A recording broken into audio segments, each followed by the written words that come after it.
अभिमन्यु के वध के बाद की रात थी। दिन भर की घटनाओं ने कर्ण के मन को विचलित कर दिया था। कर्ण अपने शिविर में गहरी नींद में था। तभी अचानक कर्ण की आंखें खुल गई, मानो किसी ने उसे पुकारा हो। वह बाहर आया तो दूर एक दिव्य प्रकाश उसकी ओर बढ़ता हुआ दिखाई दिया। कुछ ही क्षणों में वह प्रकाश माता गंगा के रूप में कर्ण के सामने प्रकट हुआ। कर्ण ने तुरंत उनके चरणों में प्रणाम किया और समझ गया कि आज कोई महान रहस्य उसके सामने प्रकट होने वाला है। कर्ण ने कहा, माता, आप तो संसार के पाप हर लेती हो, पर मेरे हृदय का बोझ शायद आपका जल भी नहीं धो सकता। जन्म लेते ही मुझे त्याग दिया गया, जीवन भर सूत पुत्र कहकर अपमानित किया गया। क्या यही मेरे जीवन का सबसे बड़ा अन्याय नहीं था? माता गंगा बोली, पुत्र, जन्म नहीं, कर्मों से मनुष्य की पहचान होती है। यदि तुम राजमहल में पले होते तो केवल राजा कहलाते। आज संसार तुम्हें दानवीर कर्ण के नाम से जानता है, लेकिन कर्ण के मन में एक पीड़ा अब भी बाकी थी, और वह पीड़ा थी। कर्ण ने कहा, मैं अर्जुन से युद्ध करता था, पर जानता था कि वह मेरा भाई है। दुर्योधन ने मुझे सम्मान दिया, इसलिए मैं उसका साथ न छोड़ सका। क्या यही मेरी भूल थी? माँ गंगा बोली, कृतज्ञ होना धर्म है, लेकिन मित्र के अधर्म का साथ देना धर्म नहीं। सच्ची मित्रता अन्याय को रोकती है, उसका साथ नहीं देती। माता गंगा की यह बात सुनकर कर्ण की आंखें नम हो गई। उसने एक और कठिन प्रश्न किया। कर्ण ने पूछा, माता, द्रौपदी के अपमान और अभिमन्यु के वध के समय मेरा अंतर्मन मुझे रोके रहा, पर मैं मौन रहा। क्या यही मेरा सबसे बड़ा अपराध था?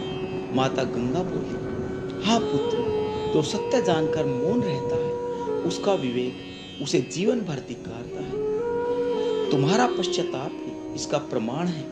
कुछ क्षण मौन रहा, फिर माता गंगा ने एक ऐसा सत्य कहा जिसने कर्ण का हृदय बदल दिया।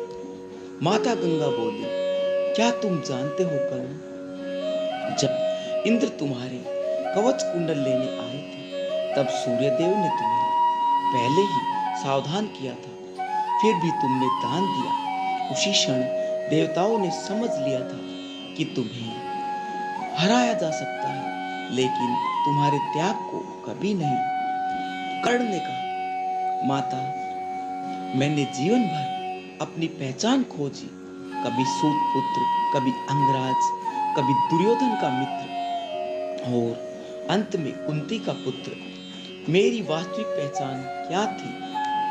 माता गंगा बोली, तुम्हारी पहचान तुम्हारा जन्म नहीं, तुम्हारा दान, तुम्हारा साहस, और तुम अपने वचन के प्रति अटूट निष्ठा थे। इसी कारण पराजित होकर भी तुम सम्मानित हो।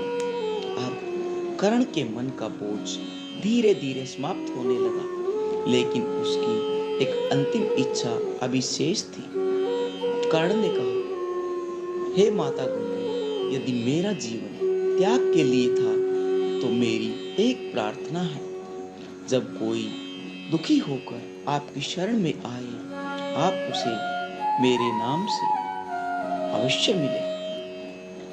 जब पुत्र इस संसार में दान, त्याग और वचन की महिमा रहेगी, तब तक दानवीर कर्ण का नाम अमर रहेगा। माता गंगा के यह वचन सुनकर कर्ण के चेहरे पर अद्भुत शांति आ गई। मृत्यु निकट थी, लेकिन उसके मन का सारा बोझ समाप्त हो चुका था। कर्ण ने अब भी अपने जीवन से अधिक माता गंगा के जीवन के रहस्य जानने की इच्छा थी। कर्ण ने कहा, माता, संसार आज भी आपको एक ऐसी माँ कहता है जिसने अपने ही 7 पुत्रों को जन्म लेते नदी में बहा दिया। क्या सचमुच एक माँ अपने बच्चों के साथ ऐसा कर सकती है? उस दिन आपके हृदय पर क्या बीती थी? माता गंगा की आंखें नम हो गई। माता गंगा बोली, पुत्र, संसार ने मेरे कर्म को देखा, लेकिन उसका कारण नहीं। वे सातों साधारण बालक नहीं थे, वे श्रापित वसु थे। उन्होंने मुझसे स्वयं प्रार्थना की थी कि मैं उन्हें जन्म लेते ही श्राप से मुक्त कर दूं। मैं उन्हें मृत्यु नहीं दे रही, बल्कि स्वर्ग का मार्ग लौटा रही थी। उस दिन जल में मेरे पुत्र नहीं डूबे। एक माँ का हृदय डूबा था। कर्ण कुछ क्षण तक निशब्द रहा, फिर उसने गंगा की ओर देखा और दूसरा प्रश्न कहा। कर्ण ने कहा, माता, देवव्रत को संसार भीष्म पितामह के नाम से जानता है, लेकिन उनके अंदर ऐसा कौन सा ज्ञान था जिसने उन्हें समस्त आर्यावर्त के महान योद्धाओं में से एक बना दिया? आपने उन्हें ऐसी कौन सी शिक्षा दी थी जो किसी और को नहीं मिली? माता गंगा बोली, पुत्र, मैंने देवव्रत को केवल धनुष चलाना ही नहीं सिखाया, मैंने उन्हें क्रोध पर विजय, वचन की मर्यादा और धर्म के लिए स्वयं का त्याग करना सिखाया। बाद में महर्षि वशिष्ठ ने उन्हें वेदों का पूरा ज्ञान दिया और भगवान परशुराम ने दिव्य अस्त्रों का। इसी कारण देवव्रत को केवल एक योद्धा नहीं, धर्म के सबसे बड़े रक्षक के रूप में माना जाता है। कर्ण ने माता गंगा की ओर देखा और उनके मन में दूसरा रहस्य जानने की उत्सुकता थी। कर्ण ने कहा, माता, जब भीष्म पितामह बाणों की शैया पर अपने अंतिम समय की प्रतीक्षा कर रहे थे, तब आप क्यों आई थी? क्या वह केवल एक माँ का स्नेह था या उसके पीछे कोई रहस्य था? गंगा बोली, पुत्र, संसार ने उस दिन केवल एक माँ को रोते हुए देखा था, लेकिन मैं इसलिए आई थी क्योंकि देवव्रत ने अपना हर वचन निभाया था। जिसने जीवन भर धर्म के मार्ग पर अपना सुख त्याग दिया, उसके अंतिम क्षणों में उसका स्वागत करने स्वयं उसकी माँ का आना आवश्यक था। उस दिन मैं अपने पुत्र को लेने नहीं, उसके त्याग को प्रणाम करने आई थी।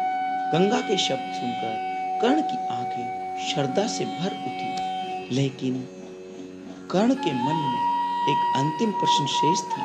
कर्ण ने कहा, माता, राजा शांतनु आपसे इतना प्रेम करते थे, फिर भी आपका विवाह एक ऐसी शर्त पर क्यों हुआ कि वे आपसे कोई प्रश्न नहीं पूछेंगे? क्या उस विवाह के पीछे भी कोई गहरा रहस्य छुपा हुआ था? गंगा बोली, हाँ पुत्र, वह केवल प्रेम का विवाह नहीं था, वह एक दिव्य संकल्प था। मुझे श्रापित वसु को मुक्त करने के लिए पृथ्वी पर आना ही था और राजा शांतनु उस कार्य के निमित्त बने। यदि वे पहले ही संतान पर मुझे रोक देते तो वसु अपने श्राप से कभी मुक्त नहीं हो पाते। इसलिए मौन की वह शर्त आवश्यक थी। जब 8वें पुत्र देवव्रत का जन्म हुआ, तब मेरा कार्य पूर्ण हो चुका था। उसी क्षण मुझे शांतनु का साथ छोड़ना पड़ा, क्योंकि नियति का उद्देश्य पूरा हो गया था। माता गंगा के उत्तर सुनकर कर्ण की जिज्ञासा और बढ़ गई।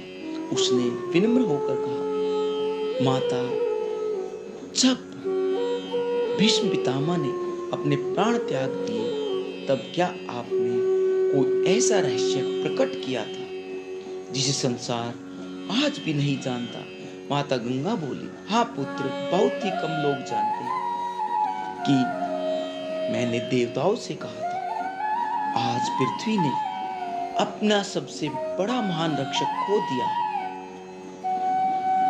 भीष्म की मृत्यु किसी योद्धा की हार नहीं थी, बल्कि धर्म की सबसे कठिन परीक्षा का अंत था।